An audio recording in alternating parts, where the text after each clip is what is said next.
السلام عليكم ورحمة الله تعالى وبركاته. أهلا ومرحبا بكم في قناتكم نوال تي في شانيل. نتمنى إن شاء الله يلقاكم هذا الفيديو في أحسن الأحوال وعلى خير وبخير. سمحوا لي على هذه الغيبة وشكرا لكل من سول فيا. اليوم نقترح لكم إن شاء الله وصفتين مالح وحلو. وصفة ديال البسبوسة بالكيوي كتجي لذيذة أكثر من رائعة، متميزة في الشكل وفي المذاق. والوصفة الثانية هي عبارة على حريشات في الفرن مالحين كيجيو لذاذين شاشين وفي نفس الوقت مقرمشين بلا داند فومي وجبن. ما تشبعوش منهم، اكيد ان شاء الله غادي يعجبوكم. نتمنى ان شاء الله تبقاو معايا باش تعرفوا على المقادير وطريقه التحضير وفرجه ممتعه. بسم الله على بركه الله. ندوزو للمقادير. غنحتاج لتحضير هاد البسبوسه بالكيوي. عندي هنا 2 بيضات بحراره المطبخ، قشور حامضه، الملح لتصحيح الذوق، 2 حبات ديال الكيوي متوسطين او 3 صغارين، عندي كاس ديال الحليب بحراره المطبخ، كاس ديال السكر معامرش كيف ما كتشوفوا، كاس ديال الزيت ايضا معامرش، وجوج كؤوس ونصف ديال السميد الناعم او سميده الحرشه. غنحتاج ايضا الملون الغذائي الاخضر باش نزيد نعطي هاد البسبوسه اللون الخضر ديال الكيوي. غندوز على بركه الله طريقه التحضير. غنضيف السكر، غنخلطو كلشي المكونات، غنطحن شويه السكر والبيض والكيوي. بسم الله.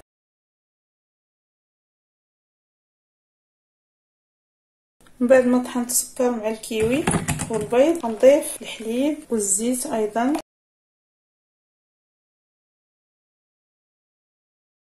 غنضيف راس المعلقه ديال الملون الغذائي، ممكن تستغناو عليه الا بغيتو تكتفيو باللون ديال الكيوي فقط.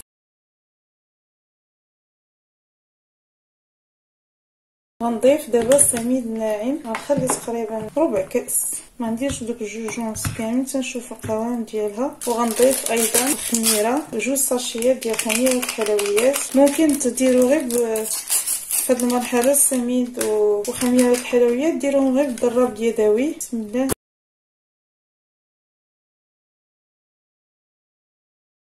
بقى شويه خفيفه، غندير 2 كؤوس ونصف كاملين.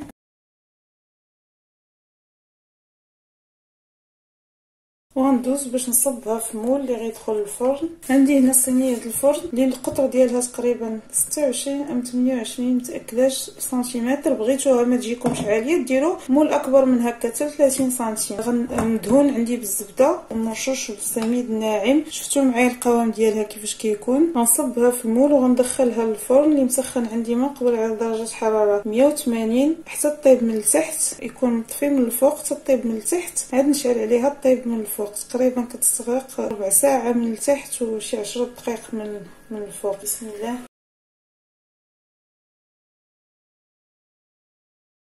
وهذه هي البسبوسه ديالي من بعد ما طابت كتجي على هذا الشكل.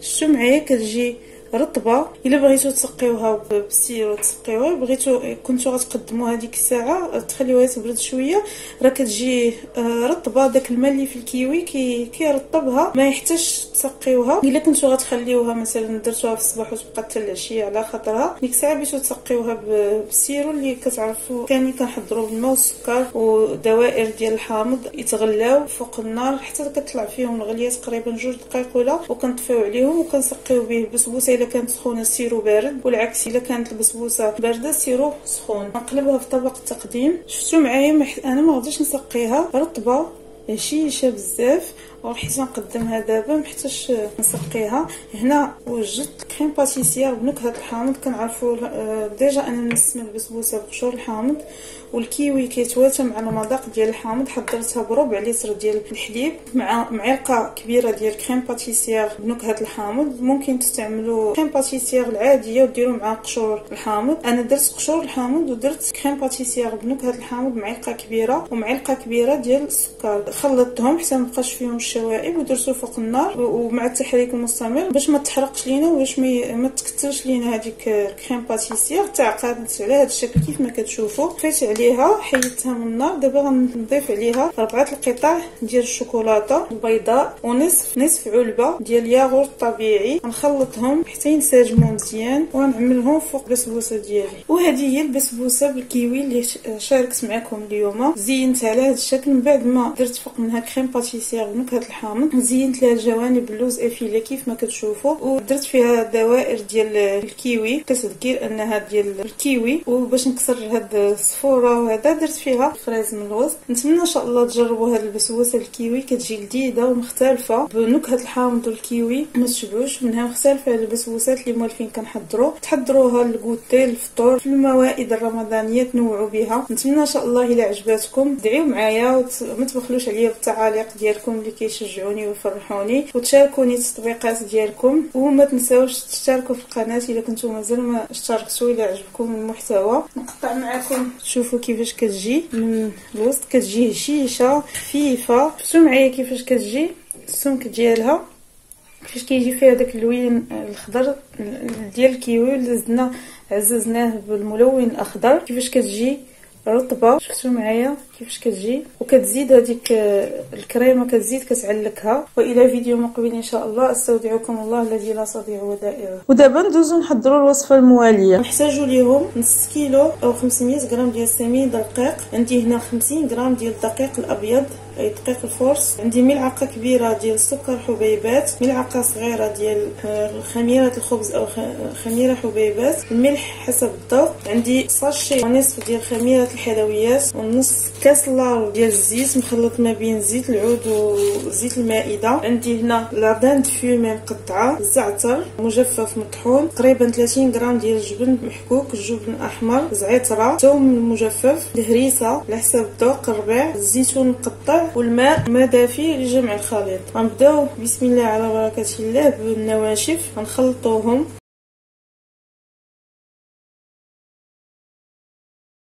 غنبصصهم بالزيت، غنكب الزيت كامل حتى يتبصص ليا الخليط بالزيت مزيان.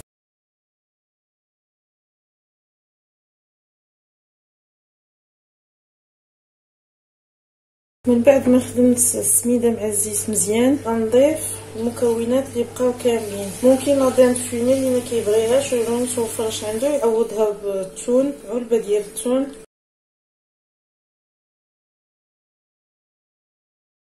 ممكن ايضا تضيفوا البصل والفلفل الالوان.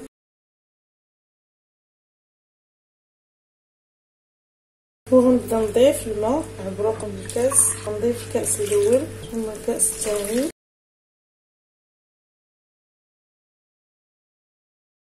غنضيف الكاس الثالث،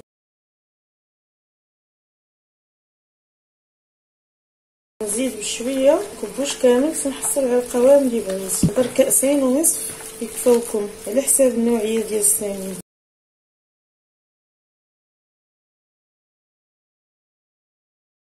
من بعد ما خليتها تشربت كيف ما كتشوفوا هكا ولا القوام ديالها سهل التشكيل.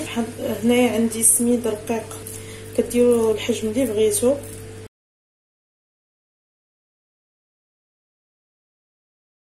وكندوزوها في السميده على هذا الشكل،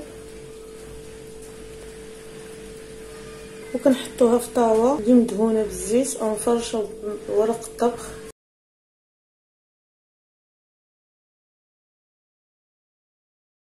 وغنستمر بحال هكا تنساليه الكميه اللي عندي كامله، وغندخلها من بعد ما نساليها غندخلها للفرن مسخناه من قبل على درجه حراره 180 حتى كتشقق من الفوق، طيب من الفوق هو الاول، عاد كنشعل عليها طيب من التحت.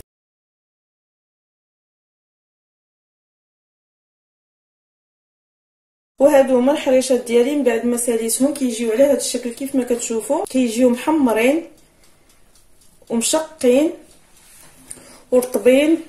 شفتوا معايا رطبين وفي نفس الوقت مقرمشين. نتمنى ان شاء الله يعجبوكم وتجربوهم. وحدين زينتهم بفرماج محكوك وشويه الربيع، وحدين خليتهم على هذا الشكل على شكلهم. نتمنى ان شاء الله كي قلت لكم تعجبكم هذه الوصفه، كتجي لذيذه. وشفتوا معايا كيفاش كتجي تبارك الله رطبه وفي نفس الوقت مقرمشه. ممكن طيبوهم حتى في طاجين الطياب العادي للحرشه، ولكن هكا كيجيو احسن في الفرن. نتمنى ان شاء الله كي قلت لكم تجربوهم. كي قلت لكم ما تنساوش تبارطاجيو الفيديو لا عجبكم، وتشتركوا في القناه بالنسبه اللي مازال ما اشتركوا معنا. والى فيديو مقبل ان شاء الله، استودعكم الله الذي لا تضيع ودائعه.